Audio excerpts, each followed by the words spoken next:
Bonjour à toutes et à tous, bienvenue sur Éloquence. Macron-Le Pen, match retour, on en parle avec Jacques Séguéla et c'est tout de suite. Comment tu vas? Waouh! Écoute, je sors de 10 jours de Covid. Aïe. Mais je te rassure, Ouais. je suis totalement négatif. Et j'ai découvert le slogan du Covid. Dis-moi. Le Covid, ça vide. Parce Tu que m'étonnes. j'ai 3 jours de lit, comme tout le monde, c'est pas très grave. Mais après, tu as des coups de pompe. Ça la renforme. je suis passé de l'autre côté depuis 2 jours. Bon, Je suis préparé pour toi. oh c'est adorable, merci tellement. Macron-Le Pen, match retour, est-ce que tu t'y attendais? Oui, Ouais. moi, j'ai toujours pronostiqué Marion Le Pen, j'ai toujours pronostiqué le président avec 4-5 points d'avance. C'est vrai. Il finit à 5 points.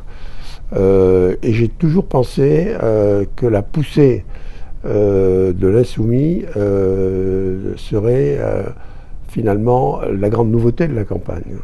Parce que le scoop de cette campagne, Il a dépassé les c'est 20. la dernière de Mélenchon qui aurait pu être la bonne. Il était à 420 000 voix il me semble, à Oui, rien. oui, à rien. Et s'il avait dealé avec les écologiques et avec la Jadot, gauche, etc. oui, il serait aujourd'hui président par malheur, parce que lui, il a un talent fou, c'est lui qui a fait la meilleure campagne, donc c'est normal qu'il en soit récompensé. Zemmour à 7%, qui prépare dans 5 ans. Je crois qu'il a simplement ce qu'il mérite. Moi, je l'ai dit dès sa première intervention, il est arrivé en distillant de la haine, avec une sorte de rage au cœur, au lieu d'ouvrir ses bras et d'avoir un message d'espoir, parce qu'il représentait l'espoir. Bien C'était sûr. quand même la nouveauté de cette campagne, c'était le scoop de cette campagne. Bon. Pas du tout, il n'a pas pu s'empêcher, parce qu'il a l'âme noire, il n'a pas pu s'empêcher de parler noir au lieu de parler blanc. C'est pour ça qu'il n'a pas fédéré. Alors c'est pour ça qu'il a eu tout de suite l'attention des médias qui se sont disputés, Bien sûr. qui l'ont créé, mais qui ont créé le grand méchant loup. Et ce grand méchant loup a fait de Marine Le Pen Blanche-Neige. Et c'est là où à la fois lui, s'est complètement trompé de campagne parce qu'il a fait élire son ennemi, parce que Marine Le Pen c'est son ennemi, il faut appeler les choses par leur nom, a vraiment propulsé Marine Le Pen, voire qui, très intelligemment, parce qu'il faut toujours essayer d'être très objectif quand on parle de politique en communication, c'est elle qui a fait la meilleure campagne, peut-être meilleure même que celle de l'insoumis, parce qu'elle a fait une campagne bisounours. Elle a tout de suite compris que cette perche que lui tendait, cette perche du mal que lui tendait son adversaire, c'est ce qui fait qu'elle est au second tour.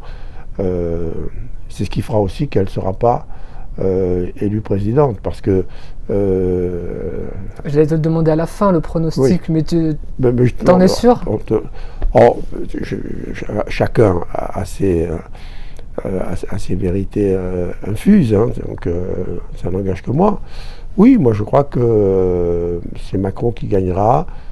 Il va démarrer la soirée électorale à 51 et il va la finir entre 52 et 53. Donc si je comprends bien, Zemmour a rendu un fier service à Marine Le Pen. Il l'a fait. Il l'a propulsé au sommet. Je pense que Zemmour va tout faire pour essayer de fusionner avec Marine Le Pen, mais Marine Le Pen ne se laissera pas Il faire. a appelé à voter pour elle. Oui, mais ça c'est normal. Vous ne pouvez pas appeler à voter pour personne d'autre que son camp. C'est quand même son camp, on est à 5 ans. C'est une erreur fondamentale pour moi d'avoir abandonné le septennat. Il fallait rendre le septennat unique. Tandis que là, avec ces 5 ans, tu as les 2 premières années qui sont futues, après les 2 années qui sont productives, et la dernière année, Il pense à la réélection. elle est faite à essayer de redécrocher le gros lot. C'est ça. Donc, sur 5 ans, on a 2 ans d'efficacité. Tandis que si on était dans le septennat, sur 7 ans, on aurait 5 ans d'efficacité, et ça changerait le sens des choses. Écoutez encore les radios ce matin. Ils ne savent que déverser leur bile. Ils ne savent qu'inviter les gens qui, à coups de punchline destructive, vont détruire l'adversaire. De petits mots, tout ça finit par s'annuler, tout ça finit par donner. C'est normal que les Français n'aillent pas voter. Et je pense que les médias sont très responsables. Et les chaînes d'actualité encore plus responsables que les autres, parce que comme elles courent après l'audience, qu'est-ce qui crée l'audience? Le mal, jamais le bien. Exactement. Donc, elles sont les apôtres quand même les apôtres du mal. Valérie Pécresse, donc qui fait une campagne à plusieurs millions d'euros, qui perd, qui fait moins de 5%, et le lendemain, qui demande aux gens une aide d'urgence pour l'aider à rembourser. Qu'est-ce que tu en penses? Oui, c'est Sarkozy qui a inventé ça. Le sarcoton, exactement. Je crois qu'il avait 1 million de trous, il a ramené plus donc d'un million. Pécresse-ton. Plus d'1 million qu'il a évidemment. Elle ruine ce parti. Totalement. Parce que c'est pas de l'argent pour la rembourser vraiment elle, c'est de l'argent pour rembourser le parti, et elle aussi, mais d'abord pour rembourser le parti, qui déjà en miettes, qui en plus s'il est ruiné, et s'il est en faillite, n'arrivera pas à se reconstruire. Bon. Et deuxièmement, tous les gens qui l'ont aidé peuvent avoir l'envie de l'aider une dernière fois. La politique est ruinée. Ah bah totalement, oui. Ruinée. L'erreur de tout ça, c'est la primaire. La primaire est une machine à tuer. Je me souviens de la primaire qui a éliminé Sarkozy, une primaire qui avait éliminé 2 anciens présidents, 2 anciens premiers ministres, dans la primaire même, bon, et qui a détruit la droite. La droite est morte dans la primaire d'il y a 5 ans. Est-ce que si elle continue sur cette lancée, elle pourrait potentiellement créer la surprise? Oui, la surprise est possible. Hein. Est-ce que tu as une anecdote sur toi et lui? Et t'en as des milliers. Écoute, moi je me souviens qu'il est venu dîner à la maison avec Brigitte. Moi j'étais avec Sophie. Et donc c'était pour préparer la campagne. C'était extraordinaire parce qu'il prenait des notes. Ça m'impressionnait. Et à un moment donné, je lui ai dit, mais quelle est la première décision que tu vas prendre? Il m'a dit, mais moi je veux renvoyer l'ascenseur. Je supprimerai l'impôt sur la fortune. Je lui ai dit, mais tu es fou. Ne fais pas ça. Tu vas en 1 seconde être baptisé, tu vas avoir un marqueur, et les marqueurs, ça marque pendant 5 ans. Le président des riches. Fais un cadeau aux pauvres, c'est eux qui le méritent. Et puis l'année d'après, tu feras ton cadeau aux riches. Il ne m'a pas écouté et il a été étiqueté président des riches, même si maintenant ça s'estompe et maintenant s'il a compris que la France, c'est la France qui va mal qu'il faut soigner. Et la France qui va bien doit se mettre au service de la France qui va mal. C'est ça que devrait être cette campagne. Netflix va sortir une série sur Bernard Tapie, que tu as tellement bien connu. Qu'est-ce que tu en penses? Une bonne idée? Tu sais qui est sur la série? C'est ton fils. Absolument. Donc... Mais je voulais pas le dire tout de suite, je voulais que ça vienne de toi. Bon, écoute, moi je suis très fier. Dit du coup, c'est ton fils qui sort la série. Moi je suis très fier parce que mon fils est cinéaste, il a déjà fait 4 films qui ont eu du succès. Il y en a un qui n'est pas encore sorti, qui est fini mais qui n'est pas encore sorti, qui va sortir, je crois, à la rentrée. Et puis après, il a proposé, il y a déjà 1 an, à Netflix, de faire le biopic qu'il fallait faire, qui est le biopic de Bernard Tapie.